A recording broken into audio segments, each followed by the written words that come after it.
On today's show, we have a full breakdown of last night's Predators versus Golden Knights game. And by a full breakdown, I mean we'll have analysis and we'll also have a full emotional breakdown about the Predators' loss to the Vegas Golden Knights. Second embarrassing loss in a row. What in the world is going on with the Nashville Predators right now? And is it time to bust out the panic meter yet again? It is our old panic meter friend making an appearance. And it's Friday. Anne is going to do her best to give some cookies to her hockey person of the week. We'll see how that goes. It's coming up today on Locked On Predators. You're Locked On Predators, your daily podcast on the Nashville Predators. Part of the Locked On Podcast Network, your team every day.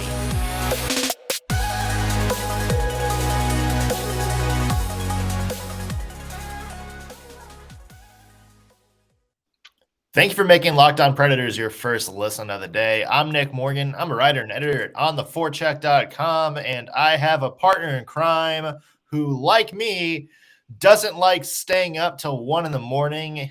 if you have to watch hockey like we watched last night. Oh, my eyes. My eyes. I am Ann Kimmel. I'm a writer at ontheforecheck.com. The goggles do nothing. So bad. I am so bad, and I am so tired, and I'm so cranky. So Yes. This is gonna be a great show. Sure. But before we get into the weeds, though, before we start trashing the game, do just want to say, Brett Howden, our thoughts are with you. Ugly scene at the game last night. One of the worst injuries I've seen in a long time. And we hope he's okay. We definitely hope he's okay. We haven't heard much from Vegas other than he was communicating with people as he was being taken off the stretcher. Hope to hear more today. Hopefully it's good news. And, hopefully we get to see Brett Howden on the ice sooner rather than later. For sure. That was a really rough point in this game. And for all of the frustration about the performance of the Predators, really the most important takeaway is that we hope that he is doing well. Yeah. Now let's get into the game. Can we? Yeah. Not great. No. Not great for the second night in a row. Preds, exact same thing as the LA Kings game. Went down early, never dug themselves out of the hole. 6-1 final score, with the one bright spot being Roman Josi extending his point streak on an assist to Filip Forsberg, who now has his 36th goal of the year. Other than that, nothing. It's a mess. And what's your one word to describe last night's game? No. Have you ever watched the show Parks and Recreation? I love that show. It's one of the greatest shows that was ever made. And one of my favorite characters on there is a guy by the name of Jean-Ralphio Saperstein. Worst. This is 100% where I'm at. He is like, Jean-Ralphio is this like over the top, lazy, slightly unsafe, weird guy. And in one of the episodes, when he talks about his twin sister Mona Lisa, he refers to her as the worst. Friends, that is my one word. That game last night was the worst. It was so bad. It literally makes me want to claw my eyes out and weep and gnash my teeth and sit this team down and have a come to Jesus that feels unfriendly to them. This was the worst. So bad. How many times can you do that in this episode? Oh my gosh. Bring up a topic and I will the worst. The whole time. Okay, we're working that in. Because as much as you like to hear me serenade random bits on the show, yes, I feel like we don't have enough Anne serenading. And you're welcome. Anytime that we can get a Jean-Ralphio bust out impression Yes. while talking about the Nashville Predators hockey team. I'm all here for it. Oh, it's going to be an episode filled with Jean-Ralphio. Like, I'm just going to randomly sing my frustration. I have nothing to follow that up with. Really? Yeah, I mean, I feel like that can just. All right, everybody. Thank you for making us your first list of the day. We'll be back Monday. Yeah. My one word, and kind of taking an example that this game happened a week after St. Patrick's Day, and in honor of the great Irish heritage out there, my one word is Murphy, as in Murphy's Law. Murphy's Law, anything that can go wrong will go wrong. Because everything that could have possibly gone wrong for the Nashville Predators last night did go wrong. It was what they need to do, have a fast start. They go down 1-0 in the first 2 minutes of the game. They need to bounce back. They need to kind of get momentum going, answer for that early start. They have a bad end of the first, a bad start of the second. They found themselves down 3-0. You finally build some momentum. Filip Forsberg scores a goal off of a beautiful play by Roman Josi. Again, highlight of the game. And we're like, okay, yep, this is momentum. Let's get the Preds going in the right direction. They immediately blow that away with a pretty ticky-tack penalty and another power play goal given up. And it just went all downhill from there. And it was just like anything, like any piece of good thing that you can be. It's like the Preds need to do this. Oh, they've got this break. Now they need to do this to capitalize them. They didn't do it. And to capitalize, to kind of underline the fact that everything that could go wrong went wrong, the Preds also lost Jeremy Lauzon, another defenseman. The worst. This is so bad.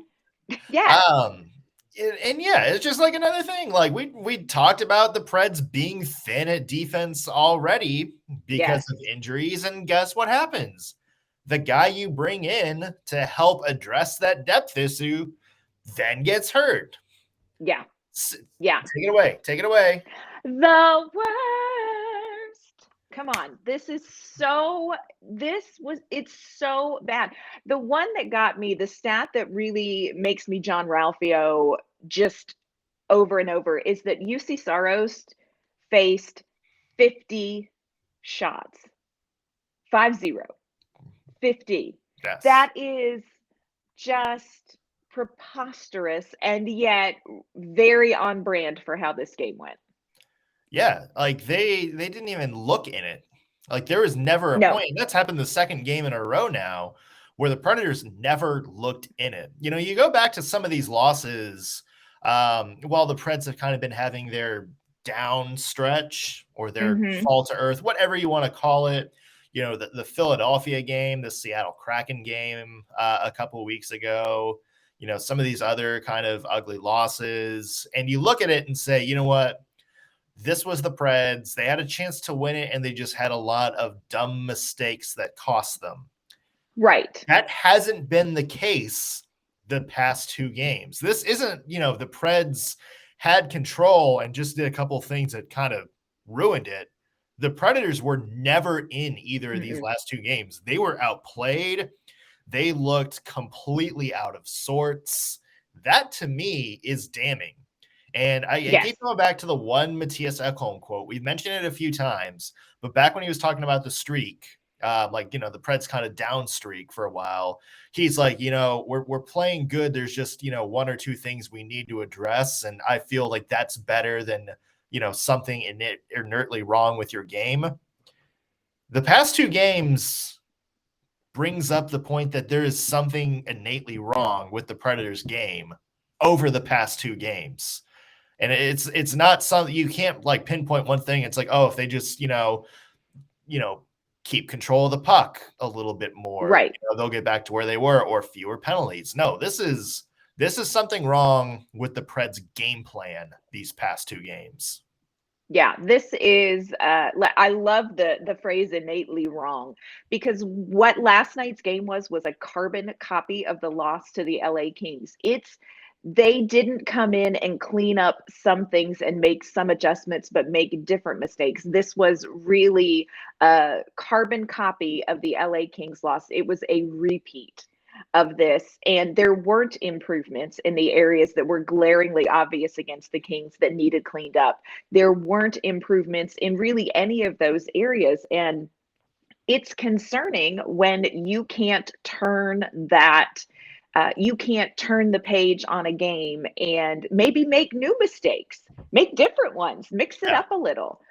This was a carbon copy loss, and that's very concerning, especially at this point in the season. The Nashville Predators have got to take a very hard look in the mirror after these two games and really do some soul searching, because it was not good. So when they look in the mirror, what should the Preds see? What should they fix? That's a question I kind of want to pose to you in just a second. But first, want to mention today's show. The one thing that does bring me joy today is that our friends at Built Bar are sponsoring today's show. Built Bar is a protein bar that tastes like a candy bar. They're not the same old chalky, chewy nonsense you get from your store. They are delicious and covered in 100% real chocolate. Have you tried the puffs yet? If you haven't, you're missing out on one of Built Bar's best tasting bars. They are a protein-infused marshmallow covered in 100% real chocolate. It's not just a protein bar, it's a treat. And they come in so many different flavors: yummy cinnamony churro, coconut marshmallow, banana cream pie. So many flavors to choose from. One of them bound to be your new favorite. And all of them low in calories, low in sugar, low in net carbs, and high in protein. You won't believe it's healthy when it tastes this good. In a Built Bar, they're coming out with a bunch of new flavors pretty much around the clock every time of year. So be sure you're checking built.com often to see what's new on their lineup. In fact, if you go to built.com right now and use promo code LOCKED15, you get 15% off your order. Again, that is promo code LOCKED15, all one word, for 15% off at built.com. So the Preds are entering an important stretch. They got the Philadelphia Flyers coming up Sunday. It is the return to Bridgestone Arena. We know the Flyers aren't that great, but they also beat the Nashville Predators less than a week ago. The worst. The worst. Yeah. So, and as the Predators are doing self-reflection right now, as they're kind of looking back at these past two games and thinking, where did we go wrong? What do we need to do to fix this? What do you see? Yeah, I think for me, one of the first things that jumps out as I look at these two games is a lack of intensity. This team may not be able to match up skill-wise against some of the teams in this league. I would say only a few. I think when Nashville plays their best game and they have a healthy roster, they can play well against almost any team in this league. But I don't think this is necessarily a skills issue. Their intensity was not there last night. They played behind this team. We talked on yesterday's show about you have to set the pace. You have to go out and set the pace of this game. There was never a time where Nashville was in control of the pace of this game. They were chasing this game from the first puck drop. And that is an intensity issue. And I don't know if it is a physical component to that, if it's a fatigue, if it's a West Coast trip. But that's an excuse, and let's not have those. Or if it is some sort of a mental hiccup. And that is what is more concerning to me than the fatigue issue. If this is some sort of a mental disconnect from being as dialed in as they were when they have success. Intensity has been an issue these last two games, and it absolutely needs addressed. Yeah, you talked earlier about, Vegas getting 50 shots on goal last night, which is a lot. The Predators had 26 block shots, which means Vegas could have conceivably had Oh gosh. way more than 50 shots on goal by Mhm. the end of the night. The thing that stood out to me last night, Anne, and to a lesser extent, the LA game, I think of what the Preds defense has been this season, because I've loved the Preds defense. They Mhm. have done a great job of keeping teams out of the high danger areas. There's a lot, we're kind of used to seeing like the mad scrambles. There's a lot less of that this year. There's a lot of, just one chance and then the rebound's cleared. That wasn't the case last night. No. This looked like a point blank OK Corral right in front of UC Saros.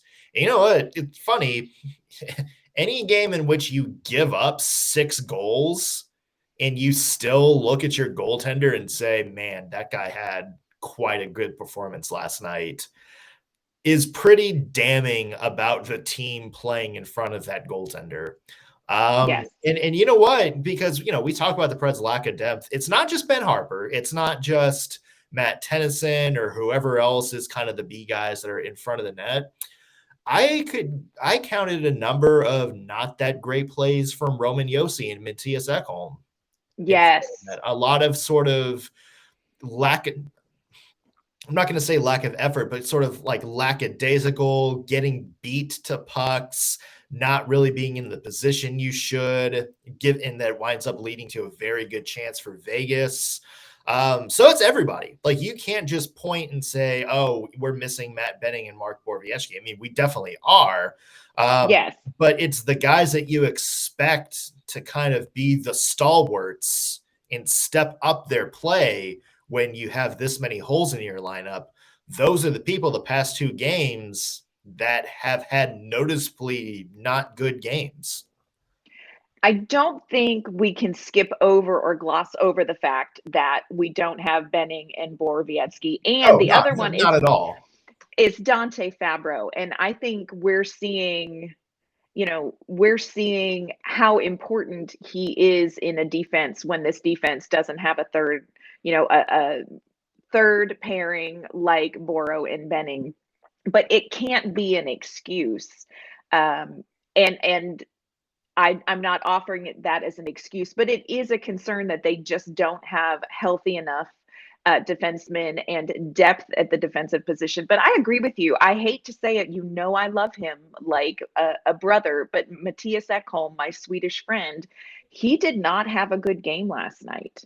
And that's unusual to see. Nobody really had a good game last night. If you think about it, I thought Alexander Carrier had some good defensive plays, but there were also times where there just was defense lacking. And when you can't get things solid on defense, you are never going to be able to generate offense. And the Nashville Predators didn't really ever have sustained offensive pressure because they were chasing this game through the whole 60 minutes. It was a disaster. And Yeah. I wonder what do you think it is that they didn't do or need to fix? Like, how do you fix this? Oh, where do you start? I mean, Well, it's you the need worst. it's the worst. Well, first off, you need your stars to play like stars. And, we talked about the defense, Roman Josi and Matthias Ekholm not exactly having the best night in their own end. Filip Mhm. Forsberg got a goal last night. He's got 36 on the year. But other than that, that top line was non-existent yet again. Um, you know, other until late in the game, when they started going into kind of, I call it screw it mode. I use Yes. another word for that, but there might be kids listening. Um, and just kind of, crash the net and kind of put everything you can on net. But up until that point, and we saw this in the LA game because we talked about this on the recap, they were getting outplayed for pretty much the entire game, regardless of who they were out there against. I mean, they were getting Yes. beat to loose pucks. Anytime there was kind of a 50-50 play, it always seemed to go Vegas's way. And that's something that we haven't seen from that top line in a very long time. When they're out there, they historically this season have been taking on anybody, any team, any top line. They have gone out there and either A, have held their own, or B, have noticeably shifted the tide in the Preds' favor. And that Yes. hasn't happened. The shoe's on the other foot this time. It's Vegas and LA's guys who are out there that are being able to take advantage and make plays of this number one Preds unit who have been so dominant for so much of the season. And that's a concern. And it's only been 2 games, so we can't really tell. I don't know if this is a case of, there's something about that needs to change if teams have figured out how to play that group, or if this is just a bad 2 games for everyone involved.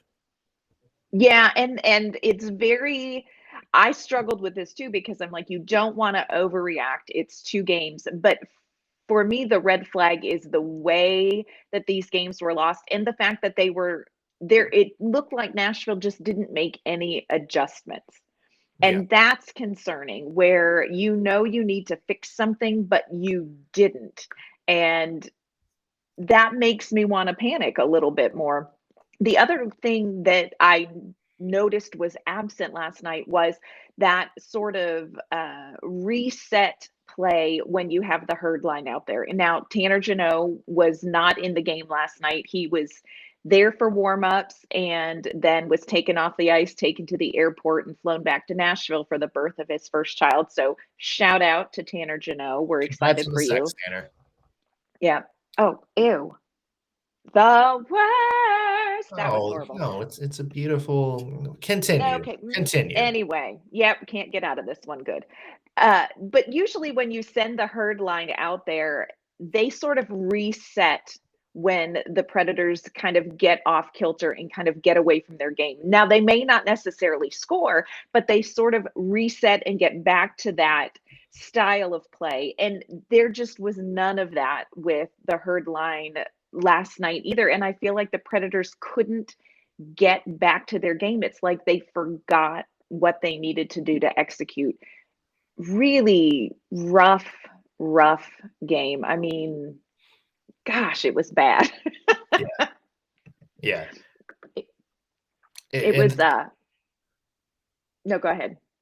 I was going to say it's a mess, and there's a couple of things that I want to ask in just a second, including what do you do this weekend against the Flyers, because we made all these changes, or we talked about, maybe at this point you have to make changes. It's just a question of what those changes are. So that's a question I want to ask you in just a second. Yeah, so we need to revisit how do we go on from here, but first want to talk about our friends at BetOnline. It is that time of year again, as college basketball's tournament is finally upon us and is rocking everybody's world. Where did Gonzaga go? From all the latest odds, contests, and player props, betonline.net is the #1 source for all your sports betting information and needs. BetOnline remains the best spot for all of your sports scores, podcasts, and news this season. And it's not just basketball. BetOnline is your continued source for all your sports wagering information needs, including live betting and your favorite Vegas casino games. Head to the website today or use your mobile device to learn more about the trends and action. BetOnline, where the game starts. Speaking of college basketball, not only did the Preds get murdered for the second night in a row, but Michigan got bounced. Oh, so that's terrible. This is an all-around awful sports night. At least Team USA got the draw against Mexico. There you go. Because if that went haywire, you would be talking to a less than savory Nick at the moment. And we don't want less than savory Nick. No. We want helpful Nick. So, okay, Nick, let's put on your savory hat here and give us some idea of what do the Predators need to do before this Philadelphia game and in this Philadelphia game to turn this around. I think you have to legitimately look at some changes to see how do I get more fire in this offense? How do I get guys that want to kind of play? And I'm kind of wondering maybe if we don't see a couple of call-ups from Milwaukee. Jeremy Davies, somebody like that, maybe Tommy Novak kind of comes back into the equation a little bit. Maybe Cody Glass. Cody Glass, who's been very, very well in Milwaukee right now. You kind of want guys maybe who haven't cracked the NHL lineup in a moment and just see, you know what, they got something to prove. Maybe I can see if they're sort of pushing and maybe can turn this thing around a little bit. A good example of that last night, Matt Luff, in the last time we saw him before last night was the San Jose Sharks game, in which he got 3 points. And just because of how good the bulk of the Preds roster has been this year, he didn't play after that. He was like the healthy scratch just because there's so many guys playing well over the past couple of weeks. He came into the lineup last night, and I could see the fire he played with. Like, he played with a lot of intensity, very got on the puck. The fourth line again, him and McCarron, some of the Preds' better chances of the night, some of their better sustained play came with those guys on the ice. And so I don't want to advocate, wholesale roster changes or anything like that. But other than, the top line is what it is. They've been your best team or your best combo all year. And I think you do need to give them a chance to maybe play themselves out of the funk right now. But, I assume Jeannot's going to be back. So maybe that kind of adds some intensity back to the Herd line. But that second line hasn't really done anything for a while. Is there a change that you can make to maybe give that a fresh look? The defense at this point is a blank slate because it's very possible you're going to have 4 regular defensemen out, at least for this Philadelphia game, although we don't know the word on Lazan just yet, although he didn't look good when he got taken off. So that's that's going to kind of be a thing. And he did come back, but it's still have to wonder. Yeah. I didn't want to make it sound like he's, I don't know where I was going with that, but yeah, you might have the possibility of being down some regular people. And so, that's kind of a blank slate for you where you can be, it's like, you know what? Do I need to readdress? Maybe somebody should have another chance playing with Josi. Should somebody have like another chance to maybe get Matthias Ekholm in a better spot? You have some room to experiment a little bit coming up. So, what can it hurt? Yeah. When you don't have your regular guys, when you've got so many missing pieces from the defense because of injury, really, what can it hurt to, let's have some Jeremy Davies. Why not? Yeah. Let us have. He is not the worst. The worst. He is not. No. And I like what you said about the top line where you sort of need to let them work themselves out of it. You don't want to do too much because overall, Filip Forsberg, Matt Duchene, Mikael Granlund, Ryan Johansson, whoever's been kind of in on that top line, they've been doing well overall. These last 2 games have not been good. And so I do think there's something they need to work themselves out of. One of those things is they need to maybe stop trying to do too much and just get back to basics. I feel like there were definitely times in the last 2 games where that top line maybe tried to do one pass too many or force something that really wasn't there. And they need to just get back to reading the game that's given to them and not trying to force a game that isn't there. But they're only going to be able to kind of reset that with more time on the ice. So I agree with you. I think you've got to let those top guys, as hard as it is to see, Matt Duchene really has not had a great last 2 games. I think you just need to let them play themselves out of that. But there are aspects of this game that the Predators need to get back to doing. One of them is getting some traffic in front of the net. We really haven't seen a lot of that. That has been bread and butter for the Predators with some guys in front of the net with tip-in goals. So getting back to that and playing their game and not trying to create something, you don't have to recreate the wheel here. You have to get back to what your bread and butter has been all season. And we just haven't seen that style of play these last two games. Now, the question is, how do you reset that? Is it in practice with reps? Is it a mental kind of reset? I mean, I think John Hynes has his hands full figuring out what the Predators need to get to that point.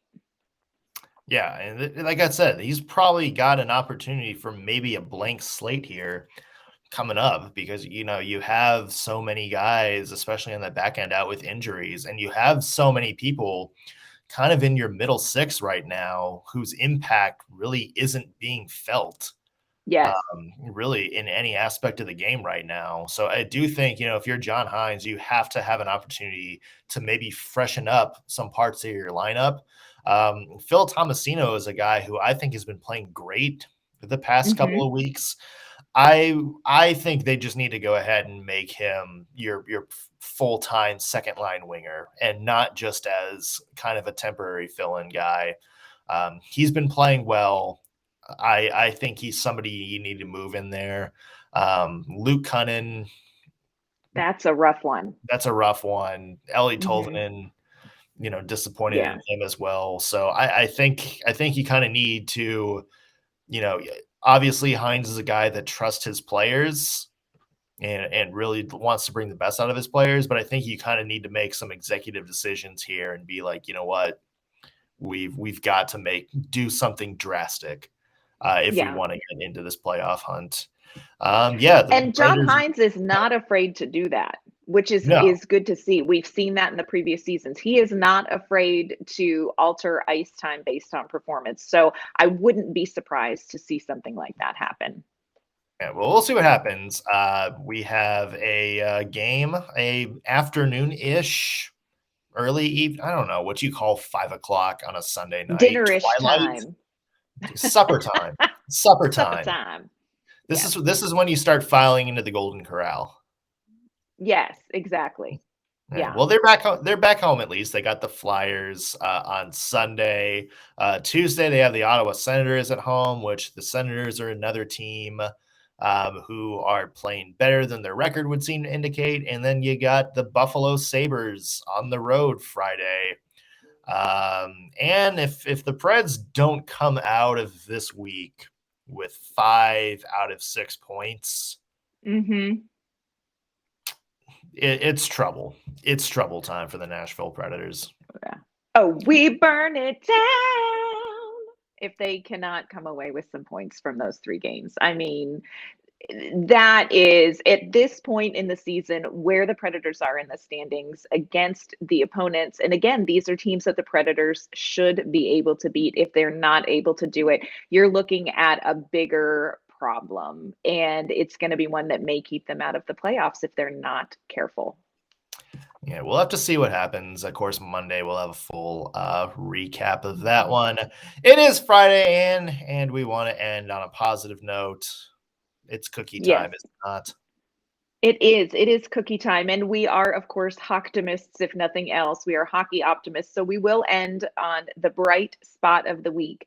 Filip Forsberg broke the franchise single season goal record this week. He is now at 36 goals after his goal in last night's game. And despite being frustrated with some of the performances this week, this is a man who deserves not only a plate of warm Duchess cookies, but a new contract, friends. I can only provide one. Let's hope David Poile can provide the other soon. So Filip Forsberg, you get some Duchess cookies. Do you think, like, if you hid the contract under the plate of cookies, it'll be like, if you like this, you can have more of this for 8 years at $9 million per? Look, if he wants cookies written into his contract once a week, I would 100% commit to baking Filip Forsberg Duchess cookies every week. I'm willing to do that. He's worth it. David Poile, we are willing to talk. We are willing to make this happen for you. Yes, for sure. All right. Well, we'll see how that turns out. Again, full game recap from the Flyers game coming up Monday on Locked On Predators. Until then, Ann, where can the people find you online? You can find my work at ontheforecheck.com, and you can find me on Twitter at AnnK_Mama on Ice. You can find me at ontheforecheck.com as well, or on Twitter _NSMorgan. If you're also on Twitter, make sure you're following the show at LO_Predators. I'm really tired, everybody. If you're watching this on YouTube, be sure to like the video, share it, subscribe. That helps us find more Preds fans and get this content out to them. And just, leave us a comment. Let us know if there's ever a topic that you want us to discuss, or if you have any thoughts on what we talked about on today's show.